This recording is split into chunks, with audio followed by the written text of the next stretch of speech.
Hello everyone, welcome to Wikipedia. I am Sarthak, Senior Faculty Wikipedia.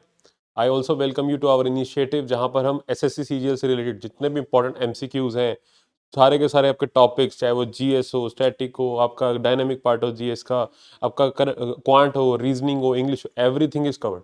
हम सब कुछ आपके लिए एब्सोल्युटली फ्री इस यूट्यूब चैनल के ऊपर, अपने अभिपीडिया वाले चैनल के ऊपर आपके लिए सारे के सारे इंपॉर्टेंट एमसीक्यूज लेके आते हैं।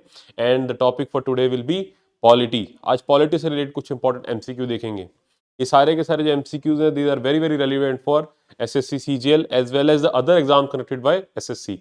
इस सबके लिए बहुत रेलिवेंट एग्जाम क्वेश्चंस हैं। राइट, पहले पूछे हुए क्वेश्चंस हैं, कुछ नहीं पूछे लेकिन बहुत इंपॉर्टेंट है आपके अपकमिंग एग्जाम के लिए। Right, so with this let's start our video. But just before starting the video, let me remind you about one important thing which is this. अभी पीडीएफ आपके लिए लेके आया है एसएससी सीजीएल 2024 के लिए कंप्लीट कोर्स। राइट, यहाँ पर आपको सब कुछ प्रोवाइड करा जा रहा है, क्योंकि if you are searching for something कि आपको एक ही जगह पर सारा का सारा कुछ मटेरियल, सब कुछ, सारे लेक्चर्स, एवरीथिंग इज अवेलेबल, तो दिस इज योर थिंग। यहाँ पर आपके लिए हम video lectures, right, PDFs, test series, current affairs, everything जो भी आप मांगो सब कुछ कवर्ड है। आपको कहीं जाने की जरूरत नहीं है। एक ही जगह पर at one place only you will be getting everything related to your preparation. And the biggest thing, just look at the price. Just look at the price. In fact पहले ये 7500 का था, according to me that was also not much, 7500 भी ज्यादा नहीं था। But आपके लिए स्पेशल इसको डिस्काउंट पे लेके आ रहे हैं एट 5000 भी पूरे नहीं, 4999 के अंदर you will be getting everything. One stop solution है। राइट, पूरा का पूरा कोर्स प्रोवाइड करा जा रहा है। आप you name it we have it, सारा कुछ इसके अंदर कवर्ड है। आपके स्टडी मटेरियल, आपके वीडियो लेक्चर्स, आपके ऑनलाइन लेक्चर्स, आपके offline lectures, test series, right, everything. और इनफैक्ट आपको इससे रिलेटेड कोई भी डाउट है, कोई भी क्वेरी है, then you can ask us. Okay, तो आई होप आपको इस कोर्स के बारे में पता लग गया होगा, ये आपके लिए अवेलेबल है। एक वन मोर थिंग कि हम इतने सस्ते प्राइस पे क्यों लेके आते हैं, बिकॉज अभी पीडिया का मानना है कि अफोर्डेबिलिटी आपकी प्रिपरेशन के आगे हिंड्रेंस नहीं रहनी चाहिए। पैसा कभी भी आपकी प्रिपरेशन के आगे हिंड्रेंस ना रहे, तभी हम इतने अफोर्डेबल प्राइस पे इतने अच्छे अच्छे इनिशिएटिव्स आपके सामने लेके आते रहते हैं। राइट, इसका रजिस्ट्रेशन लिंक नीचे डिस्क्रिप्शन बॉक्स में मिल जाएगा आपको। कोई भी डाउट हो सपोर्ट नंबर पे कॉल करके आप पूछ सकते हैं हमसे। Right, if you have any doubt related to this course. All right, and one more important thing कि ये वाला जो आपका कोर्स है, ये सिर्फ सीजीएल के लिए नहीं, ये एसएससी के थ्रू कनेक्ट कराए हुए बाकी सभी एग्जाम्स के लिए भी रेलिवेंट है। आपकी सारी प्रिपरेशन हो सकती है सिर्फ इस एक कोर्स के थ्रू। राइट, जहां पर आपको एसएससी के अलावा जितने भी एसएससी जितने भी एग्जाम्स और कनेक्ट कराता है, सबके लिए इक्वली रेलिवेंट होगा ये। Right, and this WhatsApp group, इसका लिंक नीचे बायो के अंदर है।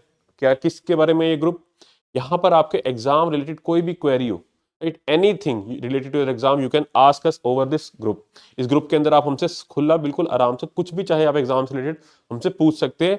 अभी पीडिया will try its best to resolve is as soon as possible. आपकी सारी क्वेरी को जितना जल्दी हो सके हम उसको रिजॉल्व करेंगे। बट हाँ, क्वेरी आपके एग्जाम रिलेटेड होनी चाहिए और कोई टाइम वेस्ट वाली चीज नहीं होनी चाहिए। राइट, और ये एब्सोल्युटली फ्री ऑफ कॉस्ट है, कोई चार्जेस नहीं है इस ग्रुप के। मैं आपके जगह होता तो इसको सबसे पहले ज्वाइन करता अभी के भी। Right, so this was the important another information. Now let's start our video with the first question of the day.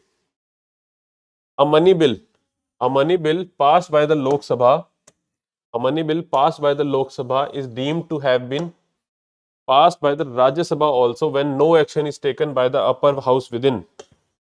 ये क्या पूछ रहा है आपसे, मनी बिल के बारे में क्वेश्चन है कि मनी बिल अगर वो लोकसभा ने पास कर दिया, राइट, उसके बाद उसको राज्यसभा ने उसको कितने दिन तक होल्ड कर सकते हैं कि वो उसको पास बोला जाए उसके बाद। राइट, राज्यसभा के पास कितनी मैक्सिमम टाइम लिमिट है, बाय द वे ये क्वेश्चन आपसे ये पूछ रहा है कि राज्यसभा कितनी मैक्सिमम टाइम लिमिट है to hold that bill, right, without taking any action.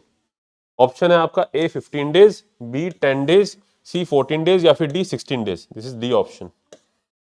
Right, तो हाँ, before starting the video let me tell you, answer बताने से पहले प्रोटोकॉल कैसे फॉलो करना है आपको। आपको वीडियो को पॉज करना है, अपने आप ट्राई करना है पहले आंसर करने का। Right, if you are getting the correct answer well and good. अगर आपको करेक्ट आंसर नहीं मिला, राइट, सो आपको वो चीज देखनी है कि आपने गलती कहाँ करी, बिकॉज आप अपनी गलती से ज्यादा अच्छे से सीखेंगे बजाय उसको रामायण की तरह देखने की बजाय। तो जहां पे इनकरेक्शन है उसको चेक करें कहाँ गलती करी, so that you can remember that thing also. Right, ऐसे प्रोसीड करना है। राइट, ऐसे रामायण की तरह, मूवी की तरह वीडियो को नहीं देखना। तो आई एम होपिंग कि आपने वीडियो को पॉज किया होगा, अपने आप अटेम्प्ट किया होगा, उसके बाद आगे बढ़ रहे होंगे। राइट, ओके, सो अब देखते हैं क्वेश्चन। यहाँ मनी बिल के बारे में पूछा है, तो let me tell you money bill के अंदर क्या होता है। मनी बिल के अंदर राज्यसभा के पास बहुत ही लिमिटेड पावर है। इसका प्रोसीजर है, अगर लोकसभा ने इसको कर दिया पास, तो राज्यसभा के पास सिर्फ 3 ही ऑप्शन है, या तो इसको पास कर दे, राइट, या फिर इसको मैक्सिमम 14 डेज तक सॉरी 2 ही ऑप्शन है, 14 डेज तक होल्ड करके रख सकता है, 14 दिन तक बिना किसी अमेंडमेंट के या कुछ चेंज किए, मैक्सिमम 14 डेज तक। यस, विद इन वो अमेंडमेंट भी प्रपोज कर सकते हैं, अमेंड कर नहीं सकते, सिर्फ अमेंडमेंट प्रपोज कर सकते हैं कि भाई हमें इस बिल के अंदर ये चेंजेस करने चाहिए, आप हमारे अकॉर्डिंग ये करो, राइट। उसके बाद 14 डेज जब पास हो जाएं, राइट, पास पहले केस में उन्होंने पास कर दिया तो ठीक है, डन। सेकेंड केस में उन्होंने 14 डेज तक होल्ड करके रखा, उसके बाद क्या, उसके बाद वो बिल वापस जाएगा लोकसभा के पास, राइट, वो बिल वापस जाएगा लोकसभा के पास, और लोकसभा इसको मानेगी पास। उनकी मर्जी है, चाहे वो इनके अमेंडमेंट को माने चाहे ना माने, इट्स नो, मतलब उनके पास कोई पावर नहीं राज्यसभा के पास, इसमें सारी पावर फिर लोकसभा के पास है, वो चाहे अमेंडमेंट माने चाहे ना माने, चाहे वो रिजेक्ट करना चाहे कुछ भी हो। उसके बाद जाएगा वो बिल प्रेसिडेंट के पास, right, it will go to the president. अब प्रेसिडेंट की मर्जी है, या प्रेसिडेंट के 2 ही ऑप्शन है, या तो वो पास करे या फिर इसको रिजेक्ट करे, उसको होल्ड करके वो भी नहीं रख सकते, right. But as far as Rajya Sabha is concern, maximum 14 days तक, सिर्फ और सिर्फ 14 डेज तक उसको होल्ड करके रख सकते हैं, and that is the correct answer for this question as well. The correct answer is option C, 14 days, right. I hope ये क्वेश्चन से काफी कुछ सीखने को मिला होगा आपको, आपको मनी बिल का प्रोसीजर के बारे में पता लगा होगा। एक और चीज होती है कि मनी बिल को इंट्रोड्यूस करने से पहले आपको जो प्रेसिडेंट है उसकी रिकमेंडेशन प्रायर नेसेसरी होती है, कि बिना प्रेसिडेंट की रिकमेंडेशन के आप मनी बिल को इंट्रोड्यूस भी नहीं कर सकते लोकसभा के अंदर, राइट। ये भी एक इंपॉर्टेंट कंडीशन होती है। दूसरी, लोकसभा के अंदर ही इंट्रोड्यूस हो सकता है मनी बिल, राज्यसभा के अंदर इंट्रोड्यूस भी नहीं हो सकता, उसके पास कोई पावर ही नहीं एक तरीके से मनी बिल के, बहुत ही मिनिमलिस्टिक पावर है। The answer is C. Next, Rajya Sabha enjoys more power then the Lok Sabha in the case of, इनमें से 4 जो ऑप्शन है आपके सामने, first setting up of new all India service, B money bills, C non money bills, और D amendment of the constitution. इन चारों में से राज्यसभा में के पास किसमें लोकसभा से ज्यादा पावर होती है? इन चारों में से राज्यसभा का ज्यादा पावर, बहुत ही कम ऐसे केसेस है बाय द वे जहां पर राज्यसभा का ज्यादा पावर है लोकसभा से, as far as the bills are concern, ऐसे कुछ पार्लियामेंट्री जो प्रोविजंस की बात आती है तो। सो एक एक करके ऑप्शन बाय ऑप्शन देखते हैं इसको। When it comes to money bill, पहले देखते हैं मनी बिल के अंदर, तो आपने अभी देखा लोकसभा के पास राज्यसभा से काफी ज्यादा पावर है इसके अंदर, तो ये तो नहीं होगा, right, it will not be there. Then non money bills, non money bills मतलब ऑर्डिनरी बिल्स हैं जो, उसमें ऑर्डिनरी बिल्स के अंदर बेसिकली इक्वल पावर है, इसमें इक्वल पावर है, ज्यादा कम की बात नहीं है, Lok Sabha Rajya Sabha almost equal power है। Then amendment of the constitution, यहां पर भी लोकसभा और राज्यसभा के पास इक्वल ही पावर है, राइट, इसमें भी इक्वल पावर है। But when it comes to setting up of new all India services, यहां पर थिंग्स स्टार्ट टू चेंज, यहां पर राज्यसभा के पास ज्यादा पावर है लोकसभा के पास। कैसे? अंडर आर्टिकल 312, अंडर आर्टिकल 312 अगर कोई भी न्यू ऑल इंडिया सर्विस बनानी है, कोई भी नई ऑल इंडिया सर्विस बनानी है, तो उसके लिए क्या लगेगा? उसके लिए लगेगी राज्यसभा की एक स्पेशल रेजोल्यूशन, राज्यसभा पास करेगा एक special resolution, only then Lok Sabha can form this new all India service. जब अगर वो राज्यसभा न्यू रेजोल्यूशन पास नहीं कर सकता तब लोकसभा नहीं बना पाती, राइट, ये अंडर आर्टिकल 312 लिखा हुआ है। तो the correct answer for this question will be option A. In case of setting up of new all India service, Rajya Sabha has more power than Lok Sabha, right, जैसे मैंने आपको अभी बताया। And I hope you also understood this thing, right, this important fact and this important point. All right, about the parliamentary provisions. Then third question, what is the composition of the electoral college for the election of vice president of India? Vice president of India के electoral college की composition क्या होती है, कौन कौन member होते हैं? Electoral college क्या होता है bye the way? Electoral college का मतलब होता है who all can vote for the election of president, कौन इलेक्ट करेगा, इलेक्टर्स जो इलेक्ट करेंगे वाइस प्रेसिडेंट को। क्वेश्चन आपसे ये पूछ रहा है कि वाइस प्रेसिडेंट को इलेक्ट कौन करता है bye the way basically, right. Electoral college पूछें या हु इलेक्ट्स, कौन कौन पार्टिसिपेट करता है इनके वोट में, ये सारी चीजें एक ही बात होती है। तो ऑप्शन है आपके सामने, option A member of both houses of the parliament, okay. Option be elected members of the Lok Sabha, Rajya Sabha and state legislative assemblies, only elected members की बात कर रहा है, वो भी किसके, लोकसभा, राज्यसभा और स्टेट असेंबलीज की। सी, elected members of Lok Sabha and Rajya Sabha, okay. Then D, members of Rajya Sabha only, right. Pause, remind, late me remind you again, pause the video, attempt करें अपने आप और देखें करेक्ट आंसर है क्या नहीं है आपका, राइट, ओके। तो when it comes to the election of vice president, कौन पार्टिसिपेट करेगा इसके अंदर, all the members of parliament, फिर चाहे वो लोकसभा हो या राज्यसभा हो, मतलब फिर चाहे वो इलेक्टेड मेंबर हो, नॉमिनेटेड मेंबर हो, राइट, दोनों के दोनों पार्टिसिपेट करते हैं, सब पार्टिसिपेट करते हैं किसके इलेक्शन में, वाइस प्रेसिडेंट में। और क्या असेंबली पार्टिसिपेट करती है, नो, स्टेट असेंबली का कोई पार्टिसिपेशन नहीं होता इनके इलेक्शन में, सारे के सारे जो एमपीज हैं वो सिंपली वोट करते हैं इनके लिए, right. So the correct answer for this question will be option A, neither B nor C and not even D. Answer होगा इसका A, members of both houses of the parliament. Yes, जब president की बात आती है, वहां पर थोड़ी चीजें चेंज होती हैं। वो इलेक्टोरल कॉलेज बहुत इंपॉर्टेंट है, उससे क्वेश्चन भी बहुत आते हैं और वाइस प्रेसिडेंट से भी आते हैं, तभी मैंने इसको इंक्लूड किए। प्रेसिडेंट के लिए मैंने पहले भी वीडियोस के अंदर कई बार बताया हुआ है आपको, बट कोई बात नहीं, आगे भी वीडियोस आती रहेंगी, बार बार ये चीजें रिवाइज हो जाएंगी आपके लिए। तो all we want is you to just stay connected with Wikipedia, हमारे साथ कनेक्टेड रहिए, आपकी रिवीजन ही बहुत अच्छे से होगी, चीजें अच्छे से कवर हो जाएंगी, don't you worry about that.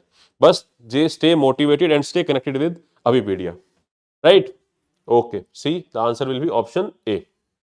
Next, the salaries and the allowances payable to the members of the parliament are decided by, okay, भैया हमारे मेंबर ऑफ पार्लियामेंट की सैलरीज कौन डिसाइड करता है, अलाउंसेस और सैलरीज कौन डिसाइड करेगा, right, you will be surprise to know the answer if you don't know the answer, right. Option A finance commission, option B president, option C cabinet, या option D parliament, right. The correct answer for this question will be parliament. Member of parliament खुद ही अपनी salary decide करते हैं, right, अपनी खुद अपनी salary decide कर रहे हैं। एक तरीके से काफी ऑकवर्ड लगता है कि हम अपनी खुद ही सैलरी डिसाइड कर रहे हैं कि हमें कितनी चाहिए कितनी नहीं, वो कितना भी कर सकते हैं, बट ऐसा नहीं होता, कुछ प्रोविजंस होते हैं, कुछ लिमिट थोड़ी मोड़ी होती हैं, but yes, this is the provision. Who ऑल्स decide the salaries and allowances payable to the members of parliament, the member of parliament itself, मतलब parliament only, as far as this question is concerned. So the correct answer will be option D, right. एक interesting question था ये, तभी मैंने इसको introduce किया था, option is D, okay. Next, the secretary general of Lok Sabha, the secretary general of Lok Sabha is the chief of its secretariat and is appointed bye, right, secretary general of Lok Sabha is the chief secretariat and is appointed bye, secretary general को कौन appoint करता है, basically आपसे ये question पूछा, लोकसभा के secretary general को कौन अपॉइंट करता है। ऑप्शंस हैं आपके, ए Lok Sabha, B speaker of the Lok Sabha, C president, या D both houses of the parliament. थोड़ा अलग क्वेश्चन है, but it has been asked previously in the assessee CGL exam itself, और भी डिफरेंट एसएससी एग्जाम्स में वहां पे इस क्वेश्चन को पूछा हुआ है। रेलिवेंट क्वेश्चन है, काफी इंपॉर्टेंट क्वेश्चन है, एक एक मार्क इंपॉर्टेंट होता है, किसी क्वेश्चन को हल्के में मत लिया करो, तभी बात बनती है, तभी only then you will be able to clear this exam. जब आपको एक एक मार्क्स की वैल्यू पता लगेगी, एक एक मार्क्स की आपके लिए इंपॉर्टेंस होगी। सारे के सारे सब्जेक्ट्स इंपॉर्टेंट होते हैं, चाहे वो क्वांट हो, चाहे रीजनिंग हो, चाहे इंग्लिश हो, राइट, चाहे आपकी जीएस हो, करंट अफेयर हो, एवरीथिंग इज इंपॉर्टेंट।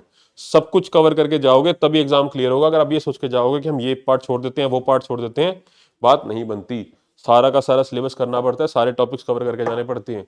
यही स्ट्रेटेजी होती है जो कि मिस करते हैं बच्चे सोचते हैं कोई शॉर्टकट मिल जाए, राइट, कोई तरीका मिल जाए कि हम एग्जाम को क्लियर करें, कुछ हमें बस कुछ गिना चुना टॉपिक पढ़ के चले जाए और हमारा एग्जाम निकल जाए। ऐसा नहीं होगा। अगर आपको कोई ऐसा बता भी रहा है तो they are making a fool out of you.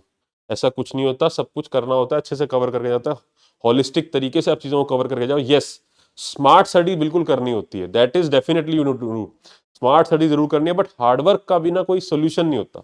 Hard work के साथ साथ ऊपर आपको स्मार्ट वर्क करना होता है कि कैसे आपको नोट स्मार्टली प्रिपेयर करने हैं, टॉपिक को कवर करना तो कैसे प्रिपेयर करना है, that is smartness. But topic को प्रिपेयर जरूर करना है, मिस आउट नहीं करना।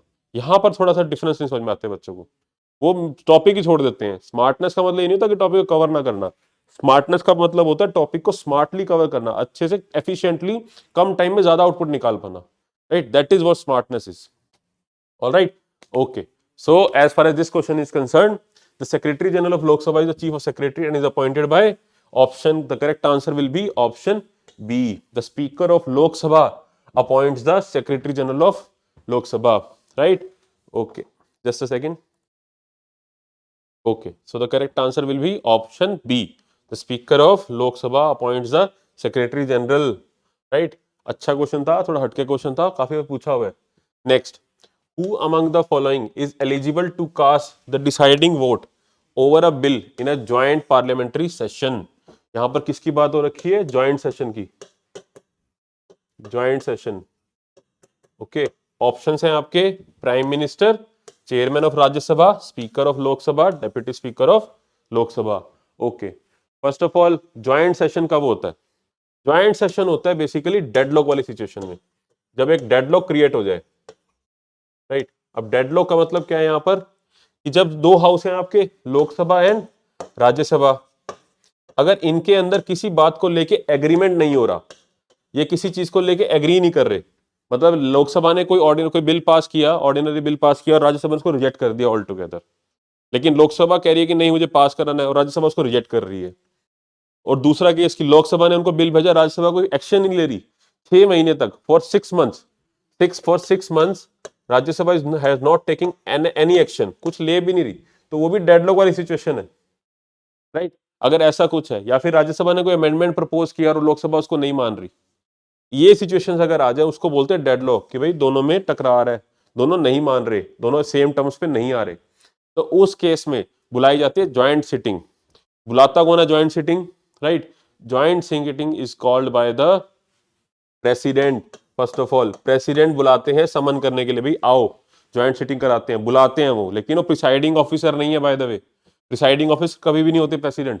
प्रेसिडेंट पार्ट जरूर है पार्लियामेंट के, लेकिन मेंबर नहीं होते पार्लियामेंट के. दैट इज द रीजन कि वो प्रिसाइडिंग ऑफिसर नहीं होते. Presiding officer is someone else. Right? Presiding officer is someone else. Okay, but as far as this question is concern, presiding officer by the way Lok Sabha के chairman हो सकते, sorry speaker हो सकते हैं, डेप्यूटी स्पीकर हो सकते हैं. राइट? राज्यसभा के वाइस चेयरमैन हो सकते हैं, चेयरमैन नहीं हो सकते. कुछ इंपॉर्टेंट प्रोविजन है. ज्वाइंट सिटिंग जब भी कोई क्वेश्चन आएगा वहां पे दोबारा रिपीट कर देंगे इस चीज को. बट क्वेश्चन आपसे क्या पूछ रहा है कि ज्वाइंट सिटिंग के अंदर अगर मान लो टाई हो जाए, तो उस केस में कास्टिंग वोट कौन डालेगा? कास्टिंग वोट मतलब टाई टाई ब्रेकर, कि इक्वल नंबर ऑफ वोट्स है, बस एक वोट से बात बदल जाएगी. टाई ब्रेकर जिसको बोलते हैं. तो जब ज्वाइंट सेशन के अंदर अगर डिसाइडिंग फैक्टर की बात आ जाए, टाई ऑफ वोट्स हो जाए, तो कास्टिंग वोट, टाई ब्रेकर कौन डालता है? अकॉर्डिंग टू करम अपने डालते हैं speaker. Speaker of Lok Sabha has the power to vote the casting vote. Tie breaker डालते हैं स्पीकर जी अपने. राइट? सो इंपॉर्टेंट क्वेश्चन था. आंसर इसका सी, विच is the correct answer. Right? Casting vote डालते हैं speaker of Lok Sabha. C, answer is C. Okay, next question. A motion moved by a member in a legislature when it is desired to have a discussion on a matter of urgent public importance is called. Right? Urgent public importance का कोई matter है, उसको बुलाने के लिए अगर कोई motion introduce होता है, उसको क्या बोला जाता है? ऑप्शंस हैं आपके: A cut motion, B no confidence motion, C adjournment motion, या D none of the above. Right? इनको ऑप्शन बाय ऑप्शन देखते हैं. That will be very relevant way to go about this question. Okay, पहले आते हैं cut motion पे. Cut motion कब introduce होता है? ये होता है अपने बजट के अंदर. बाय द वे, ये होता है बजट के अंदर. अगर जो डिमांड ऑफ ग्रांट्स है, वो जो डिमांड ऑफ ग्रांट्स है, जो मिनिस्ट्री मांग रही है पैसा निकालने के लिए, अगर उसके अंदर कुछ रिडक्शन करने की बात है, कट्स लगाने की बात आती है, तब कट्स मोशन को इंट्रोड्यूस किया जाता है. राइट? सो अगर क्वेश्चन की बात करें तो क्या इसमें डिस्कशन वगैरह कुछ होगा urgent matter of public importance पे? नो. तो this is not the answer. Okay, then no confidence motion. Now what is no confidence motion? ये तो सरकार गिराने के लिए पास किया जाता है. राइट? कि इसको ट्राई करते पास करने के लिए, भाई जो लेजिस्लेचर है उसको अपने एग्जीक्यूटिव के अंदर कॉन्फिडेंस नहीं रहा, कॉन्फिडेंस लूज कर दिया उन्होंने, उनके अकॉर्डिंग सरकार सही नहीं काम कर रही, सरकार को हटाओ. ये होता है. अगर नो कॉन्फिडेंस मोशन पास हो जाए तो सरकार ही गिर जाती है. राइट? तो क्या इसमें कोई मैटर डिस्कस होता है अर्जेंट पब्लिक इंपॉर्टेंस का? नो. तो this is also not the correct answer. Okay, then see adjournment motion. Right? Now see here, इधर होता है ये काम. एडजर्नमेंट मोशन मतलब एडजर्न करना, चीजों को थोड़ी देर के लिए होल्ड करो. एक इंपॉर्टेंट टॉपिक है, इस पे ध्यान लेने के आने के लिए, जो पार्लियामेंट सदन का जो ध्यान लाने के लिए कि एक अर्जेंट पब्लिक इंपॉर्टेंस का मैटर है, कृपया इस पे ध्यान दे, थोड़ी देर के लिए अपनी बाकी सारे कामों को रोके और यहाँ पर ध्यान दे और इस पर डिस्कशन करे, उसके लिए पास होता है adjournment motion. So the correct answer is option C. Minimum कितने? मिनिमम 50 मेंबर्स पास का अप्रूवल चाहिए होता है, तब पास करते हैं इसको. 50 बंदे चाहिए होते हैं तब पास होता है एडजर्नमेंट मोशन. राइट? सो 7th का आंसर क्या होगा? Option C. Okay, next. How many readings how many readings does a non money bill have in each house of the parliament. मतलब कोई ऑर्डिनरी बिल है, राइट, ऑर्डिनरी बिल है आपका, उसको minimum, उसको कितनी रीडिंग्स देते हैं पार्लियामेंट के अंदर, दोनों हाउस के अंदर, राइट, ईच हाउस के अंदर कितनी कितनी रीडिंग मिलती है। तो ऑप्शंस हैं आपके A3, B4, C1 और D2। Straight forward factual question है, इसमें ज़्यादा समझने का है नहीं। तो कितनी रीडिंग होती है, आंसर है इसका ऑप्शन ए, दैट इज 3। तीन तीन रीडिंग देनी होती है हर हाउस में, राइट। कितनी रीडिंग चलेंगी, 3 रीडिंग्स। तो ऑप्शन आंसर इसका option A.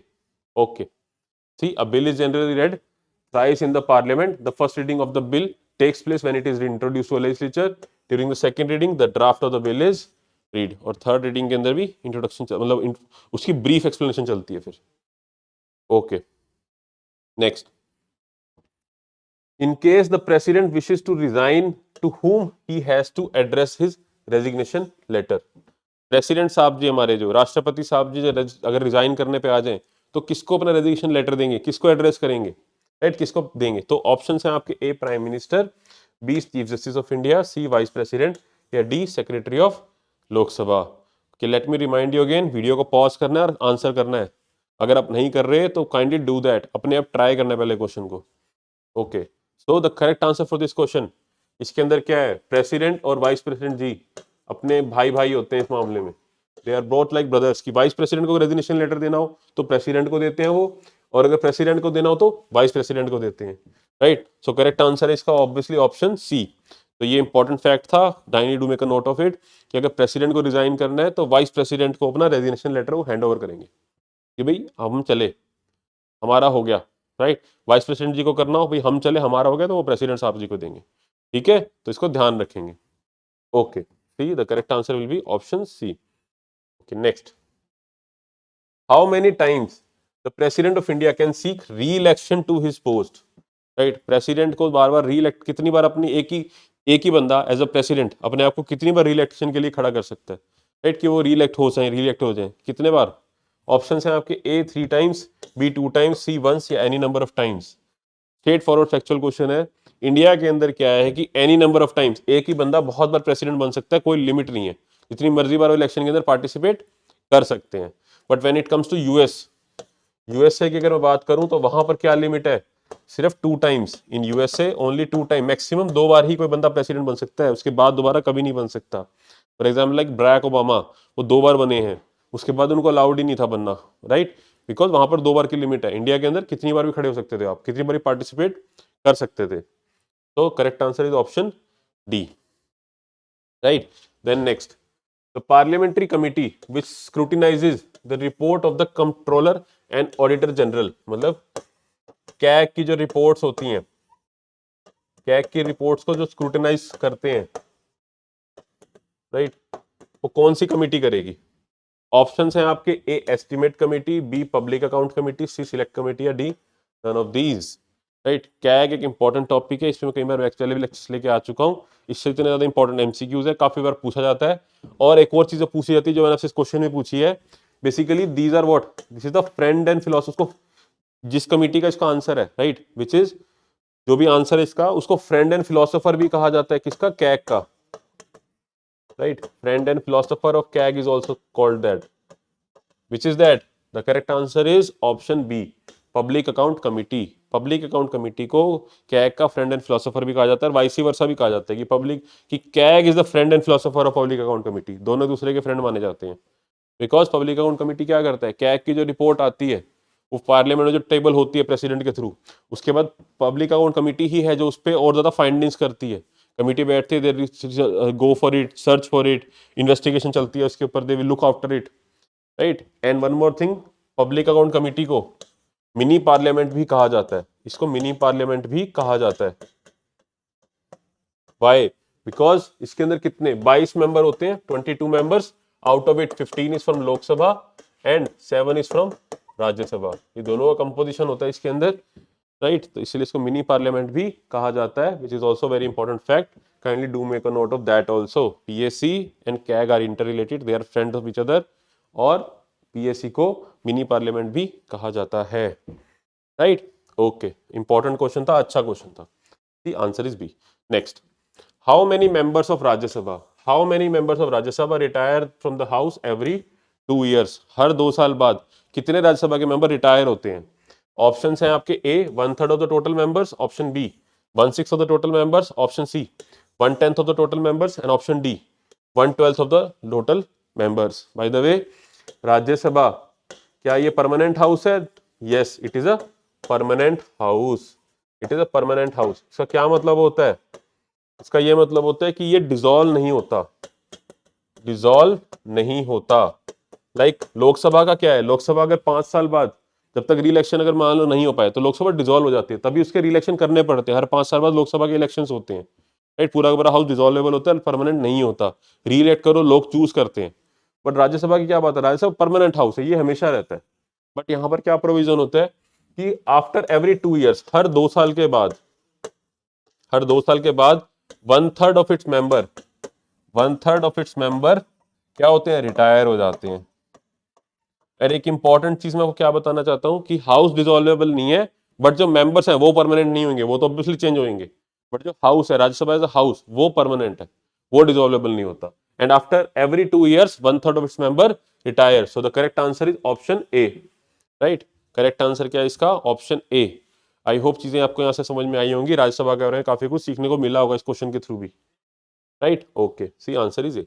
Next question, a member of parliament will lose his membership of parliament if he is continuously absent from sessions for, right। जो सेशंस लगते हैं अपने, मान लो कोई मेंबर ऑफ पार्लियामेंट है, वो जो सेशंस लग रहे हैं वो वाले दिन काउंट होने हैं। ऐसा नहीं कि मान लो पहला सेशन लगा, उसके बाद बीच में 30 दिन का गैप है पहले दूसरे सेशन के अंदर, तो वो जो 30 दिन का गैप है वो काउंट नहीं होगा। सेशन कितने दिन चला, उन सेशंस के अंदर जो अटेंडेंस हो रही है, अगर वो 60 डेज कंटिन्यूसली 60 ऐसी अटेंडेंस के अंदर वो एब्सेंट हुए, right, that 60 days, then in that case that member of parliament will lose his membership.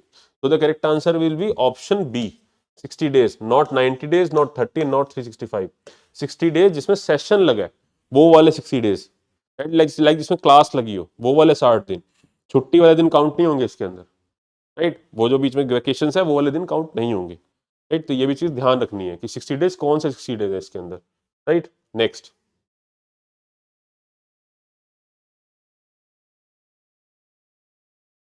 Okay, question number 14, what is the maximum number of स्टार्ड questions that can be asked in a Lok Sabha on a particular day. Straight forward factual question है कि कितने maximum स्टार्ड questions पूछे जा सकते हैं। Option A 25, 20, 15 या फिर कोई लिमिट ही नहीं है इसके ऊपर, राइट, कि कितने नंबर ऑफ स्टार्ट क्वेश्चंस पूछे जा सकते हैं। एक हिंट है कि yes there is a limit, ऐसा नहीं है कि लिमिट नहीं है, ऐसा ना तो पूछता ही सेशन ही चलता रहता है, एक लिमिट जरूर लगानी पड़ती है, राइट। सो कितने क्वेश्चन हैं इसके, क्या आंसर है इसका, right. Straight forward factual question है, the correct answer is option B 20, right, कि मैक्सिमम 20 क्वेश्चन आप स्टार्ट क्वेश्चन जब पूछे जा सकते हैं एक ही सेशन के अंदर। तो starred questions are distinguished by an asterisk mark, इसीलिए स्टार्ट क्वेश्चन बोले जाते हैं, and is printed on green paper in Lok Sabha, ये याद रखेंगे, green paper.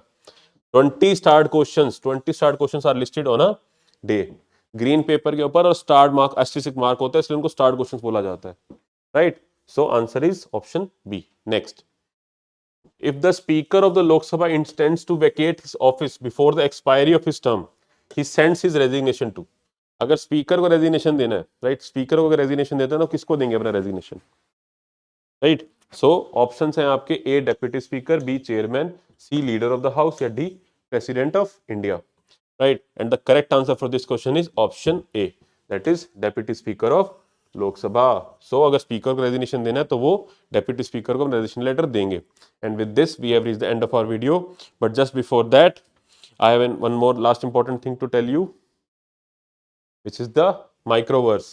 Now what it is, कि मान लो आपको कोई अपना टॉपिक प्रिपेयर करना है क्वांट का, तो क्या उसके लिए आप पूरा कोर्स प्रिपेयर करोगे, परचेज करोगे, ओके आपके पास एक तो वो ऑप्शन है। दूसरा ऑप्शन कि आप उसके लिए सिर्फ क्वांट का मॉड्यूल परचेज करो, राइट। बट आपको सिर्फ एक पर्टिकुलर टॉपिक प्रिपेयर करना है, उसके लिए एक पूरा कोर्स या रादर एक मॉड्यूल प्रिपेयर करना भी, I don't think that is an affordable thing, right. So here it when it the roles of microverse is come around, यहाँ पर माइक्रोकोर्स का रोल स्टार्ट होता है कि जहां पर आप सिर्फ उस पर्टिकुलर टॉपिक के लिए पेमेंट करें, राइट, और उसको प्रिपेयर करें, अपनी प्रिपरेशन को कंप्लीट करें।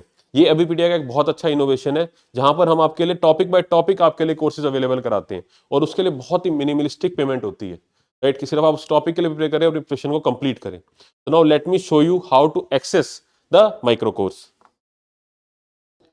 So for that, log into Abipedia website, abipedia.abhimanyu.com पे. Now from here, choose exam, scroll down, choose SSC CGL exam. जैसे ये पोर्टल खुलेगा आपके आगे, now scroll down, माइक्रोवर्स पे क्लिक करें, राइट, ऐसे माइक्रोवर्स पे क्लिक करेंगे, ये पोर्टल खुलेगा आपके सामने, या मोबाइल नंबर एंटर करें, OTP एंटर करें and then just look here. For example आपको क्वांट के अंदर, let's go to quant, mixture and alligation prepare करना है। सी, मिक्सचर एंड एलिगेशन अलग से बाय कर सकते हैं, number system, simple interest, everything, सारे के सारे टॉपिक आपके सामने यहाँ पे अवेलेबल है। What ever you find relevant, you can go for it, right? So with this, I wish you good luck for your future endeavors, and until our next video, take care and bye bye. Thank you.